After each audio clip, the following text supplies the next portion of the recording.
بسم اللہ الرحمن الرحیم۔ السلام علیکم ورحمۃ اللہ وبرکاتہ۔ ام المومنین حضرت ام سلمہ رضی اللہ تعالی عنہا فرماتی ہیں، ایک دن حضور نبی کریم صلی اللہ تعالی علیہ وسلم میرے گھر کافی عرصے بعد تشریف لائے اور میں نے دیکھا کہ آپ صلی اللہ تعالی علیہ وسلم پریشان ہیں اور آپ صلی اللہ تعالی علیہ وسلم کے بال غبار آلود ہیں۔ میں نے عرض کیا، یا رسول اللہ صلی اللہ تعالی علیہ وسلم، کیا ماجرا ہے؟ میں آپ صلی اللہ تعالی علیہ وسلم کو اس حال میں دیکھتی ہوں۔ آپ صلی اللہ تعالی علیہ وسلم نے فرمایا، مجھے آج اس جگہ لے جایا گیا جو عراق ہے اور وہ مقام کربلا ہے، اور وہاں میرے حسین رضی اللہ تعالی عنہ کو شہید کیا جائے گا، اور وہاں میں نے اپنی اولاد کو دیکھا اور ان کے خون کو زمین سے اٹھایا اور وہ میرے ہاتھ میں ہے۔ ام المومنین حضرت ام سلمہ رضی اللہ تعالی عنہا فرماتی ہیں، حضور نبی کریم صلی اللہ تعالی علیہ وسلم نے اپنی مٹھی کھولی اور فرمایا، اسے سنبھالو اور اسے حفاظت سے رکھنا۔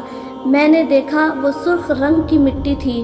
میں نے اسے ایک بوتل میں رکھ لیا اور اس بوتل کا منہ اچھی طرح بند کر دیا۔ پھر جب حسن ابن علی رضی اللہ تعالی عنہ نے عراق کا سفر کیا تو میں اسے شیشی کو روز دیکھتی تھی، اور جب عاشورہ کا دن ہوا تو میں نے اس میں تازہ خون دیکھا اور میں جان گئی کہ آج ابن رسول صلی اللہ تعالی علیہ وسلم کو شہید کر دیا گیا ہے۔ اور پھر جب آپ رضی اللہ تعالی عنہ کی شہادت کی خبر مجھے ملی تو وہ عاشورہ کا ہی دن تھا، اور اس وقت آپ صلی اللہ تعالی علیہ وسلم کی عمر مبارک 57 برس کی تھی۔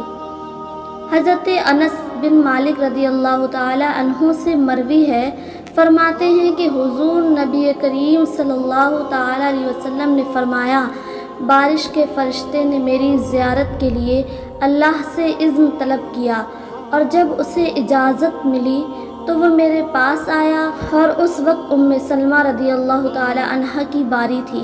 حضرت انس بن مالک رضی اللہ تعالی عنہ فرماتے ہیں کہ حضور نبی کریم صلی اللہ تعالی علیہ وسلم نے ام المومنین حضرت ام سلمہ رضی اللہ تعالی عنہا سے فرمایا، تم دروازے کا دھیان رکھنا اور کوئی اندر نہ آئے۔ مگر اس وقت اچانک حضرت سیدنا امام حسین رضی اللہ تعالی عنہ آئے اور گھر کے اندر داخل ہو گئے۔ آپ صلی اللہ تعالی علیہ وسلم انہیں چومنے لگے۔ بارش کے فرشتے نے کہا، کیا آپ صلی اللہ تعالی علیہ وسلم کو ان سے محبت ہے؟ آپ صلی اللہ تعالی علیہ وسلم نے فرمایا، ہاں۔ فرشتہ بولا، ان قریب آپ صلی اللہ تعالی علیہ وسلم کی امت انہیں شہید کرے گی، اور اگر آپ صلی اللہ تعالی علیہ وسلم کہیں تو میں وہ جگہ آپ صلی اللہ تعالی علیہ وسلم کو دکھاؤں؟ آپ صلی اللہ تعالی علیہ وسلم نے فرمایا، ہاں۔ پھر اس فرشتے نے وہ جگہ آپ صلی اللہ تعالی علیہ وسلم کو دکھائی، اور پھر وہ سرخ مٹی بھی لایا۔ آپ صلی اللہ تعالی علیہ وسلم نے وہ سرخ مٹی ام المومنین حضرت ام سلمہ رضی اللہ تعالی عنہا کو دی، اور انہوں نے وہ مٹی ایک کپڑے میں باندھ لی، اور وہ مٹی کربلا کی تھی۔ میرے پیارے ویورز، اگر میری ویڈیو پسند آئی ہو تو میری ویڈیو کو لائک اینڈ شیئر کریں، میرے چینل کو سبسکرائب کریں۔ السلام علیکم ورحمۃ اللہ وبرکاتہ۔